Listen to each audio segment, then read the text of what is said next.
Hello, I'm Jonah MacTavish-Slaton, and on today's podcast, I'm going to take a look at MyHeritage DNA site. Now, I've tested with all the major DNA companies, such as 23andMe, Ancestry.com, Family Tree, MyHeritage, which is on the screen, as well as DNA Genetics, and some of these other groups. But today we're going to take a look at MyHeritage. And we're going to look at DNA matches in the map. But first, let's go over a quick thing about MyHeritage. MyHeritage is not quite as big as the other 3 or 4 big companies. So it doesn't really have enough testers to get what I consider the ethnicity estimate completely accurate.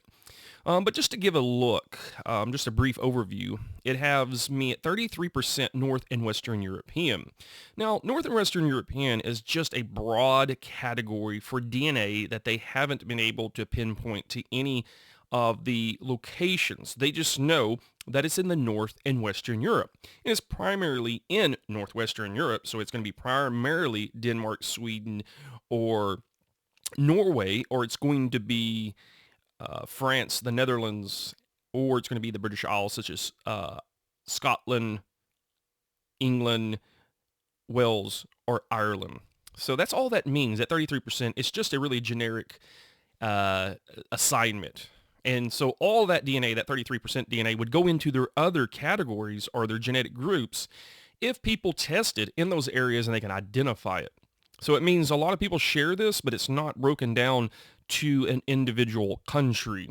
And so since a lot of people share that, it's going to be in the broad term until more people test and they can isolate it. So next on it would be Irish, Scottish, and Welsh at 30.8%. Now, most of that's going to be Irish and Scottish with a sliver of Welsh. And the other 4 ethnicities are total to 36%, and they make up there is Scandinavian, I believe. If you open it up, it's around 7% Scandinavian. And then there is some English-French mixture and some Germanic mixtures. And that really matches up with every other DNA test that I've ever taken. So no surprises there. It's just they have a huge chunk in this North and Western European, which is kind of frustrating because they've got the Irish, Scottish, and Welsh right, and then they got the Scandinavian and French and English and German in the other categories, genetic groups correct. It's just this other 33% would fall in line with these other groups and increase them across the board, and primarily the Scottish and Irish one. Now, that's the problem with MyHeritage is there's not a lot of testers, and that's why you see this broad category of mine being the largest single percentage of genetic group. The 36.2% to the right of your screen, that's 4 other groups, which is Finnish, Scandinavian, Jewish, Native American, and then English, French, and German combined. So, and those numbers are all under 20% each.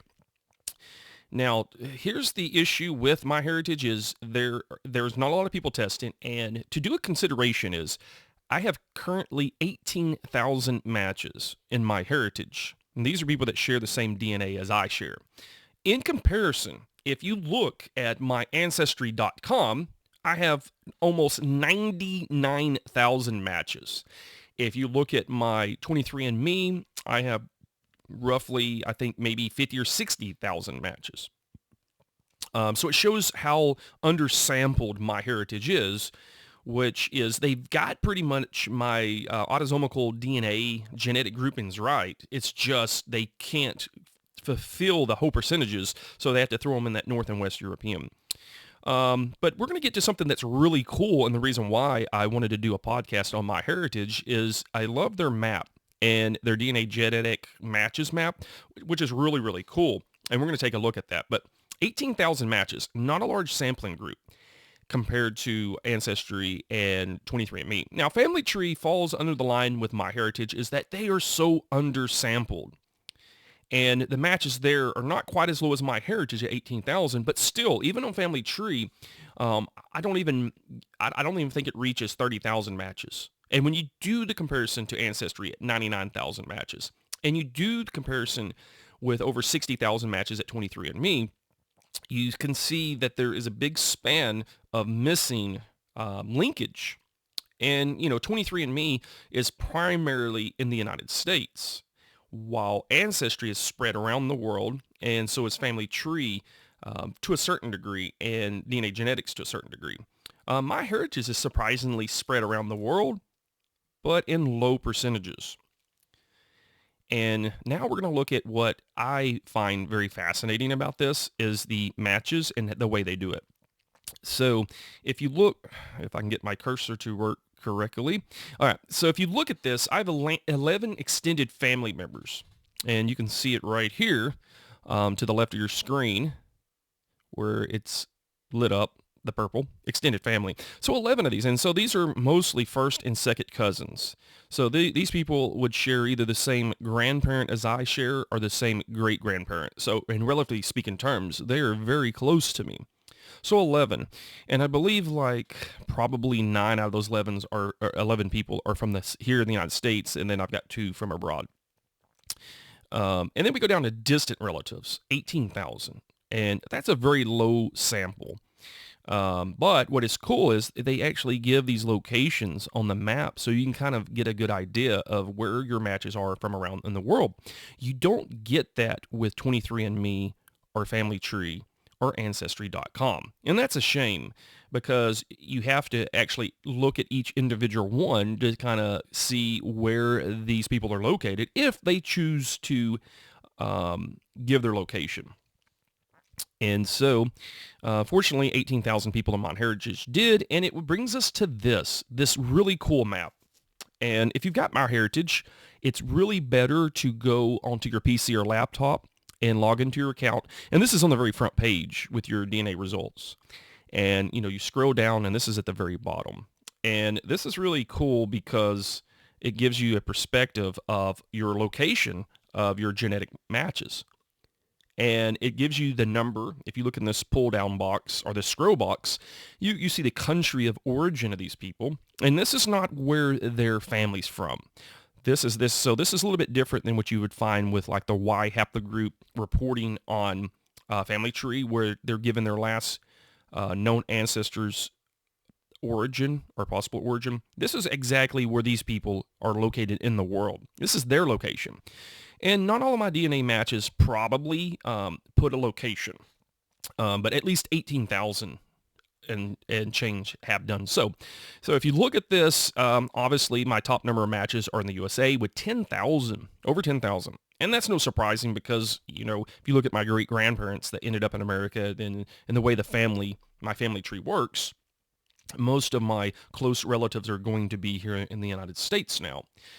And this is really only going back over the last 200 years.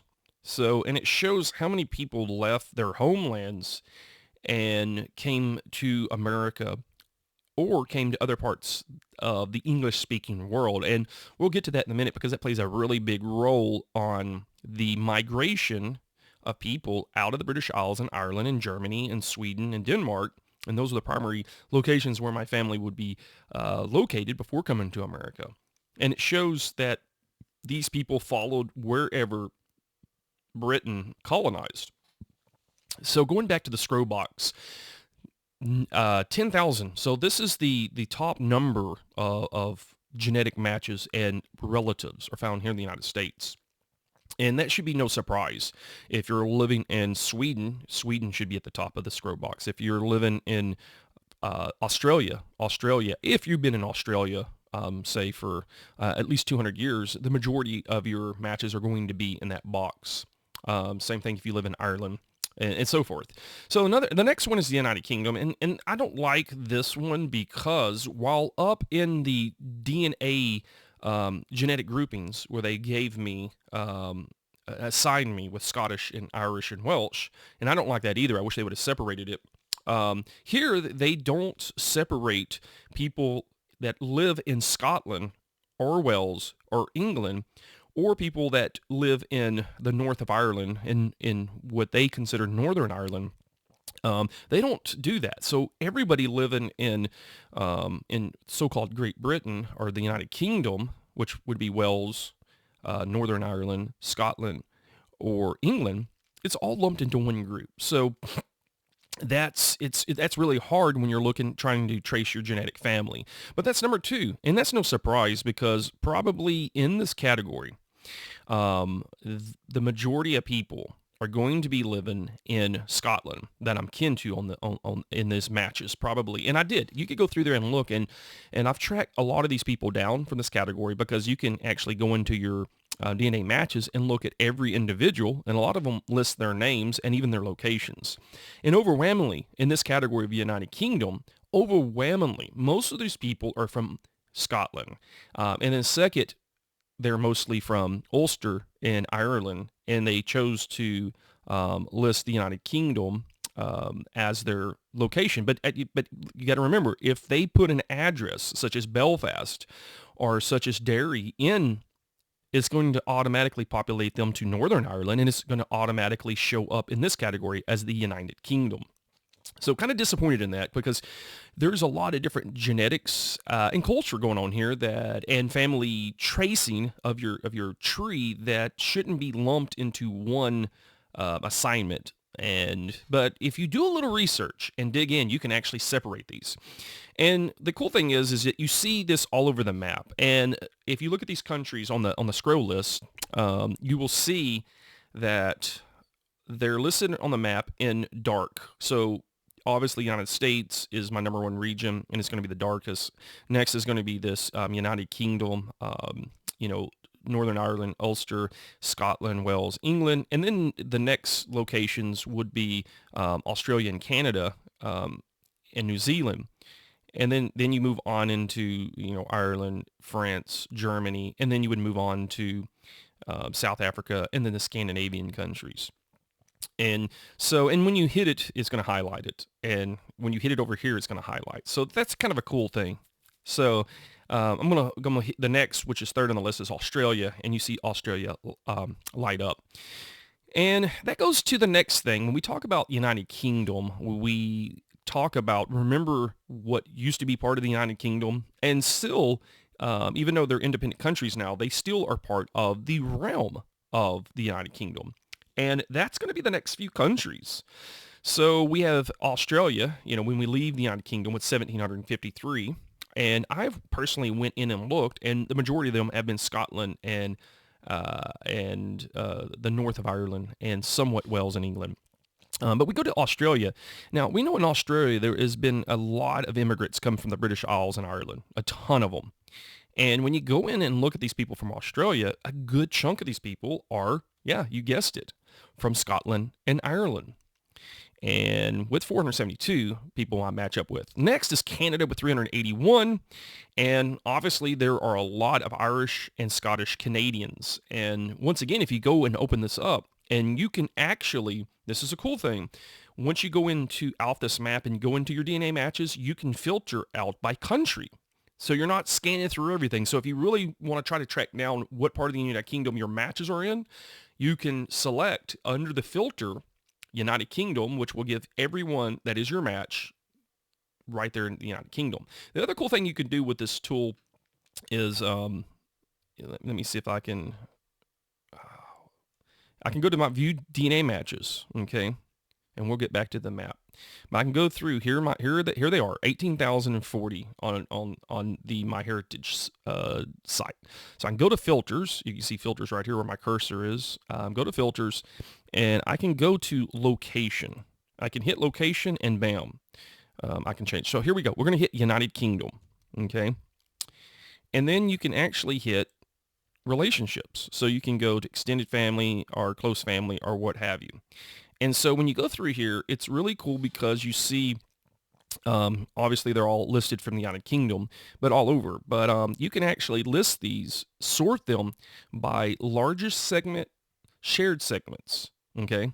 And that will give you an idea of how close you are related to these individuals. So let's just do shared segments. So these are going to be the ones that share the most DNA with me. And we can go down and look at this. Some people don't put their name, but some people do. But you can, kind of scan through here and look. You can also sort by, just overall shared DNA and go through there.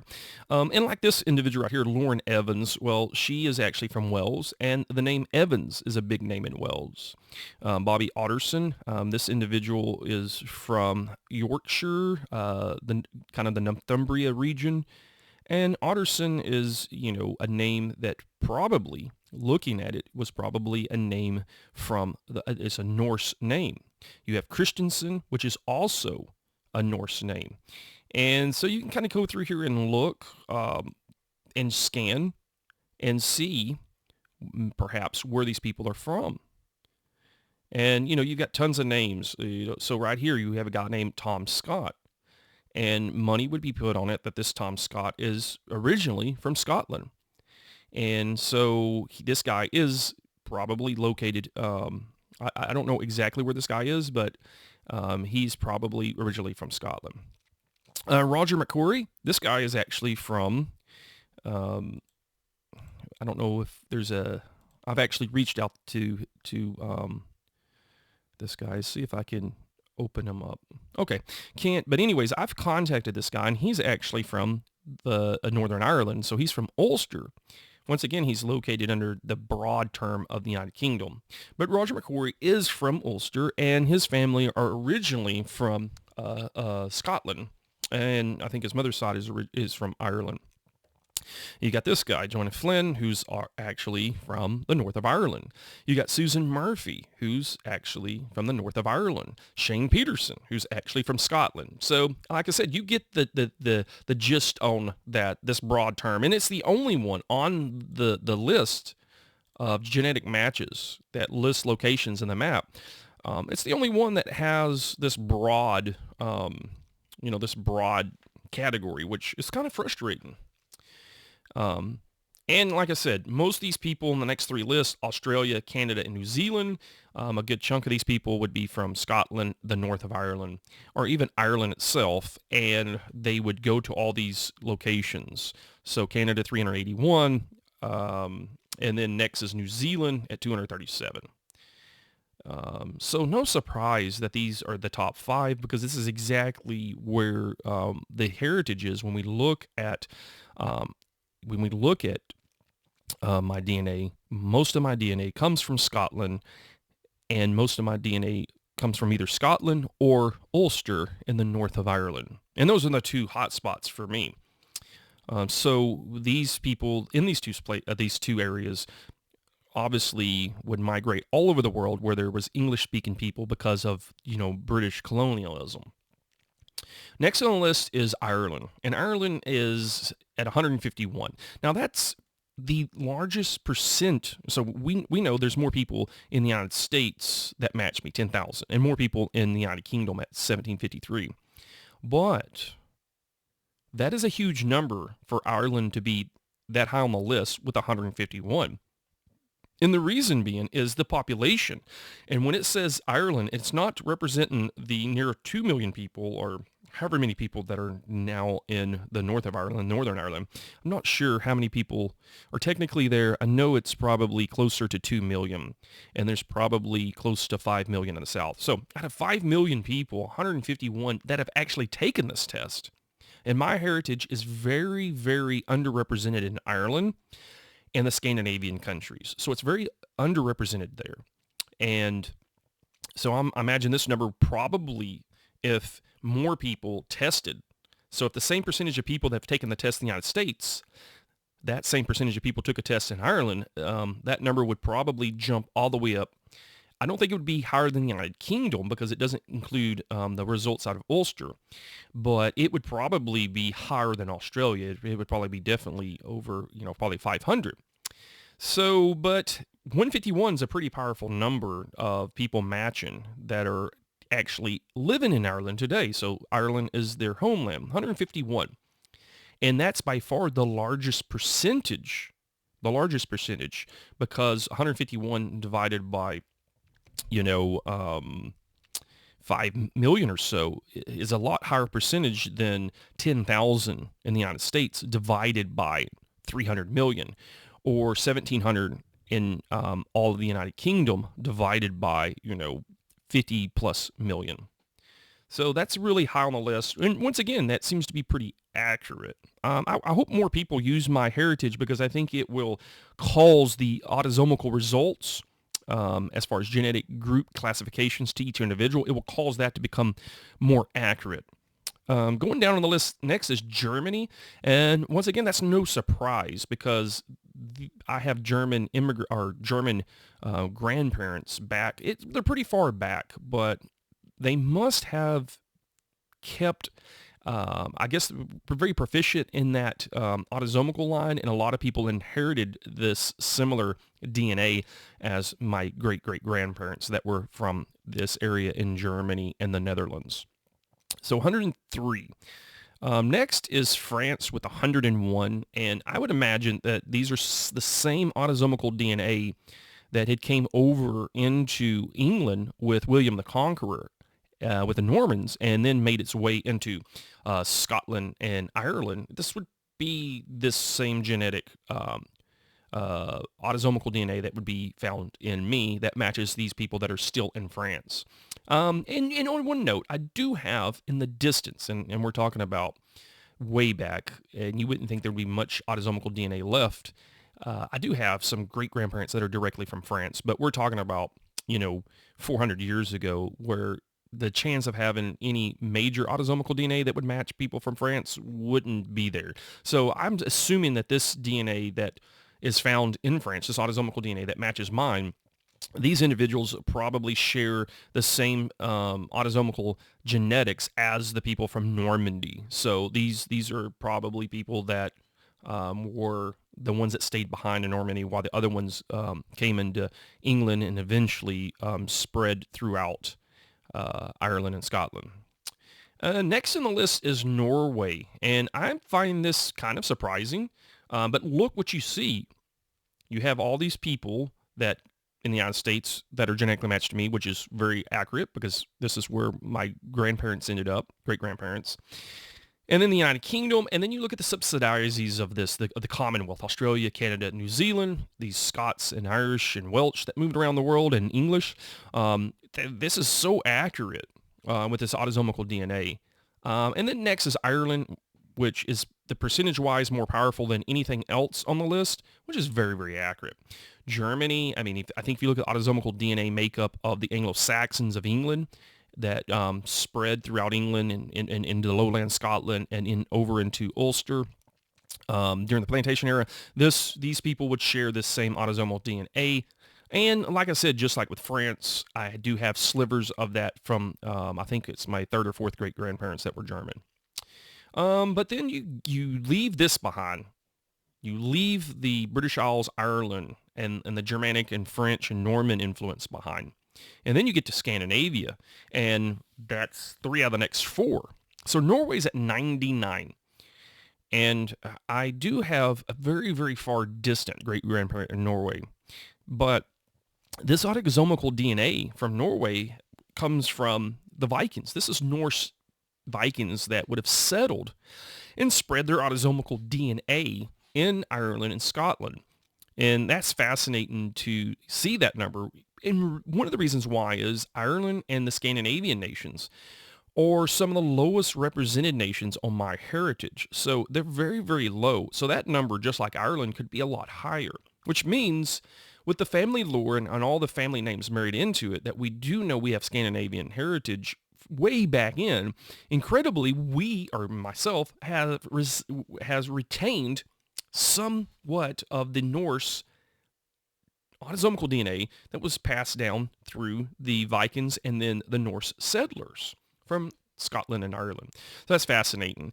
Next is Sweden, which again, the Swedes didn't so much come into the British Isles and Ireland.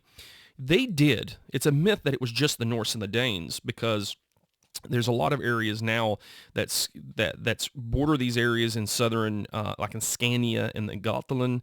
These people would be going on adventures to the west with the Danes and the Norwegians.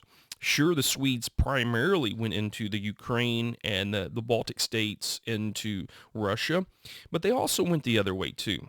But This Swedish DNA, unlike the Norwegian autosomal DNA that I inherited through Vikings and Norse settlements in Scotland and Ireland, this DNA is actually from great grandparents. Well, this is not going to be Viking or Scandinavian settlers in the British Isles or Ireland. This is going to be passed on down through a set of great grandparents. So I have 3 or 4 great grandparents in the last 10 generations that come from Sweden. And this is probably where that autosomal DNA came from. Next is the Netherlands, and I do have a great-grandmother that was from the Netherlands. I think it's probably like 5th great-grandmother. But also, the Netherlands autosomal DNA is going to be very, very close to the DNA found in England, lowland Scotland, Germany, and northern France. So these people, even a long, long time ago, you're going to get any DNA passed down is going to more likely be very, very common. Next on the list is Denmark with 48. This is one of these underrepresented areas, just like Ireland. Denmark is a very small country, very low population, and they are overwhelmingly undertested, even more undertested than Ireland. So percent-wise, Denmark probably has a larger percent-wise, and it's not quite as much as Ireland, but it would be really high up on this list if more people tested. Once again, this is Danish settlements that would come into the north of England and the south of Scotland. These are the people that settled in the old kingdom of Northumbria, which would be from the north of the River Humber through what is now, Yorkshire and into Northumbria and all the way up through lowland Scotland, even the Midlands, all the way up to Edinburgh. So, and these people that would settle, and this is where that genetic autosomal DNA would spread and be inherited by people that would be found today in Scotland and the north of England. Next on the list is Finland, which is pretty surprising. And I would bet that this autosomal DNA found in Finland is not Finnic. I don't believe it's Uric Finnic DNA. So this is not Slavic or Finnish or even Baltic DNA. I believe this DNA is really connected back up here to Sweden, because Sweden controlled huge parts of Finland throughout history and had a large settlement in Finland. So I believe this autosomal DNA is just a holdover from the DNA found in Sweden.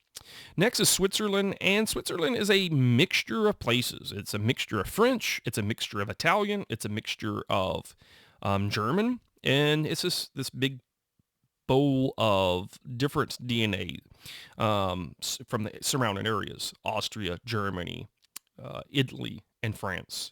But if you look at the DNA in the hot map of southern Germany and western Austria and eastern France and northern Spain, you're going to find very large similarities. But I do point out, I do have some great-grandparents from Switzerland, but they're far back. Once again, the idea of me retaining a large amount of autosomal DNA is not likely, but I could have carried on slivers of this autosomal DNA that matches people currently living in Switzerland. Next on the list is Spain with 18. And I do notice that a lot of people that are found with strong Celtic connections, such as the Gaels of Scotland and the Gaels of Ireland, and also the people found, say, in Wales and Cornwall, they carry that more of this Celtic connection, will have autosomal DNA that represents Spain, and it's primarily northwestern Spain. So we're talking about these are like the Basque people and more of these Celtic Iberians. So no surprise there. I don't have any grandparents in the last 10, 12 generations that track back to Spain, but this is probably old holdover DNA that has made its way into the British Isles and Ireland. Next is Austria, very similar to the Netherlands DNA, very similar to Switzerland DNA, very similar to German DNA.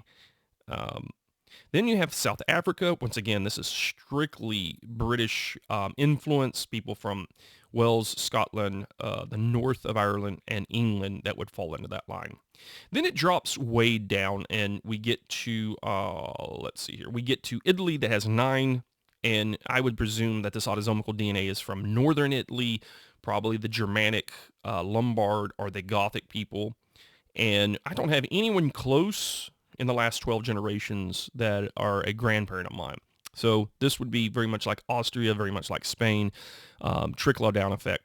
Same thing with Belgium with 7. This is probably this trickle-down effect from being in the region with very similar genetic groups.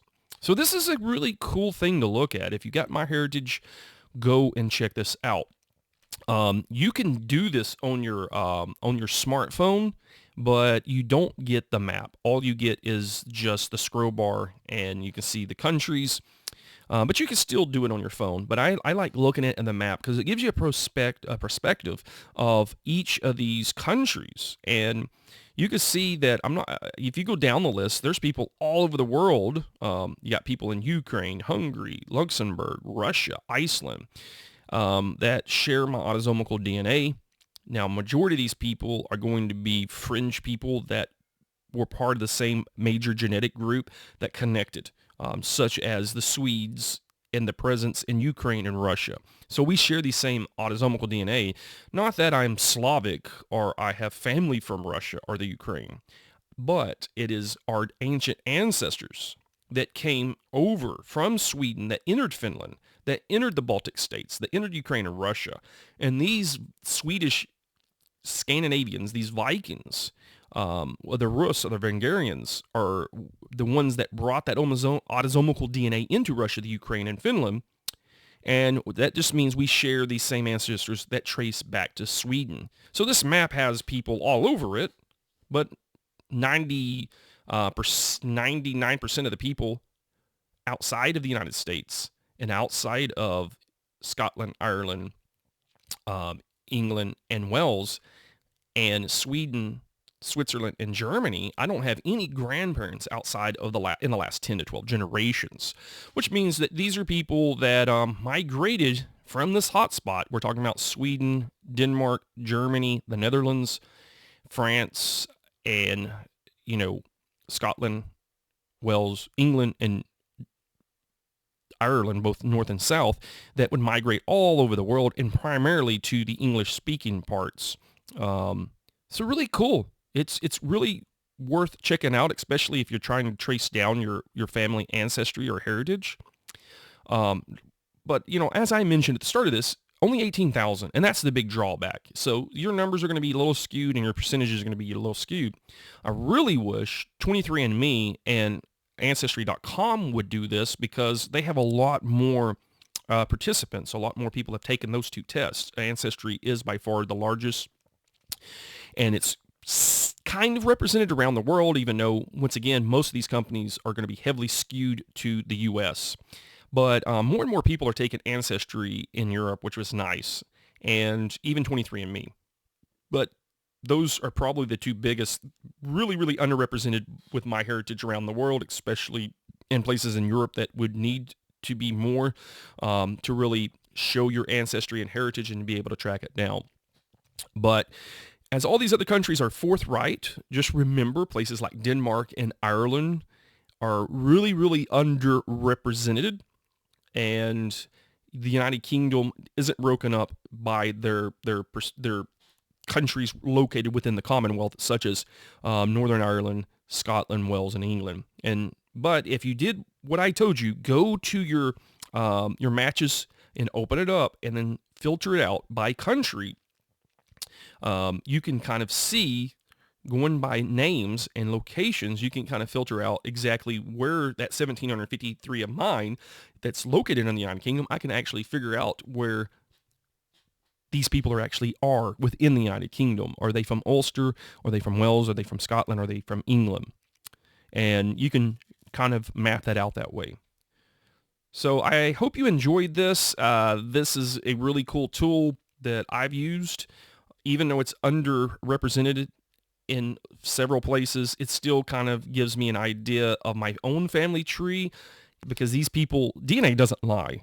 And these are people actually there. And what I like about this better than the Y haplogroup report on family tree is that this actually gives you the location of the people where they tested, not where their latest ancestor was. So family tree is skewed on the Y haplogroup results, you hope that these people have an idea when they say my last known ancestor was in England or my last known ancestor was in Norway or Ireland or wherever. You hope that they have some kind of paper trail that says that.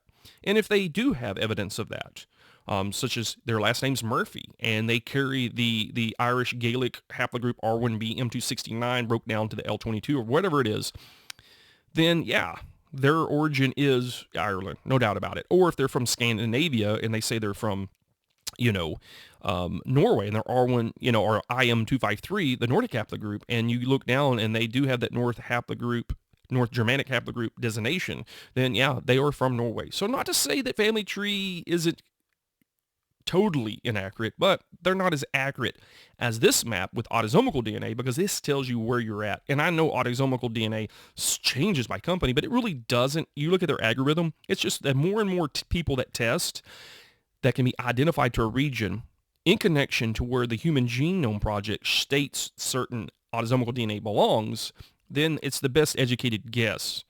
But it doesn't matter because these people are actually located right in those countries, and this is their DNA, autosomal DNA, that matches up with you if you have MyHeritage and you've tested through them, or, with myself. So go check out the locations DNA matches on MyHeritage and, dig in, look at your ancestry, follow it, and see how well it matches your own heritage because it matches my own ancestry and family tree very, very well, except some of the fringe outliers, but we can deduce and look at why this autosomal DNA would be shared by me and people from, say, the Ukraine or Russia or Canada or Australia, where I have zero relatives or ancestors. So nice tool, play around with it, and let me know what you think. This has been a podcast on MyHeritage and DNA matches with their mapping and scrolled number of matches system. So thanks for watching. And until next time, keep looking at your family tree and keep finding out more about who you are.